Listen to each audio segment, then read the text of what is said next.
already actively investing, somebody who's already super successful, because different. Let's say it's somebody who's just started, basically where you were at, no money, no credit, no Yeah. nothing. So And they just raising capital yeah. at that stage, you're probably not going to be able to do it.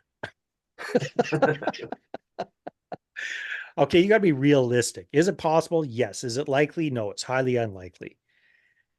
But there's still solutions. So if you're brand new to real estate investing and you don't have very much money and you don't have any experience, you got to be logical and think, why the hell would anybody invest with you, right? You got no track record, you got no proof of concept, you don't know what the hell you're doing. Why, especially in Canada, why would somebody invest it? It's going to be at least a 100 grand, probably a lot more to get you into for the 20% down closing costs, yada yada. So you're probably looking at one to $200,000 to get into any kind of property. Yeah. Um, who's going to do that? Who's nobody in their right mind is going to invest with you. Maybe your parents, if they really, if they got deep pockets and they really love you, but that's about it. Nobody else in their right mind will do that. Well, Dave, that's not a very positive message. No, it's not, but it's a real message. So what can you do if you're in that situation? No experience, no money. You've got to get experience, right? You're not going to get the money with it's a chicken and the egg, catch 22.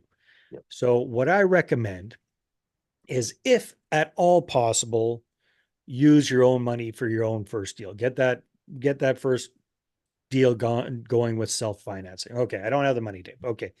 Second choice is bring value to somebody else. So figure it out what it is that you want to do in the real estate space. Get some education around that, and ideally find somebody in your area who's already doing it successfully and offer to work for equity for that person. Do not be looking for a paycheck, but figure out what is it that you can bring of value to that guy or that gal. So that is worth it for them to give you even a tiny sliver. And don't expect very much equity because you don't deserve it, right? But a tiny sliver of equity in that deal. So work for equity. Sweat equity is what this is called.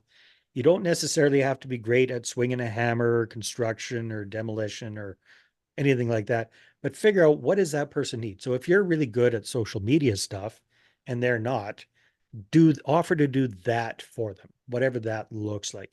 If you're willing to get out there, if they're looking for deals and you can go spend some time door knocking, you can spend times putting out flyers, you can generate leads for them, then do that. If you're good at bookkeeping and they need some help with that, well, take that over for them. And again, don't be working for a paycheck. Have an agreement where you're working for a tiny sliver of equity in one of their deals. Okay. And then don't just be a passive investor in the deal.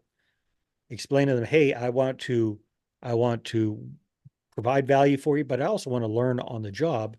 So I'd like to be very actively involved and do grunt work, do whatever is required. In fact, I had one client that did this. He's brilliant, right?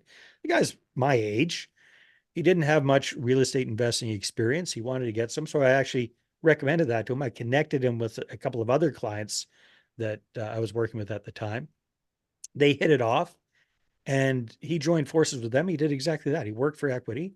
So he was working a full-time job. He had a family, the whole bit, but he would take time and go onto the work site and do whatever it was that they needed help with. So he'd sweep stuff out, haul garbage, do manual labor type stuff. And he was not a manual labor kind of guy, but he did it. It didn't matter.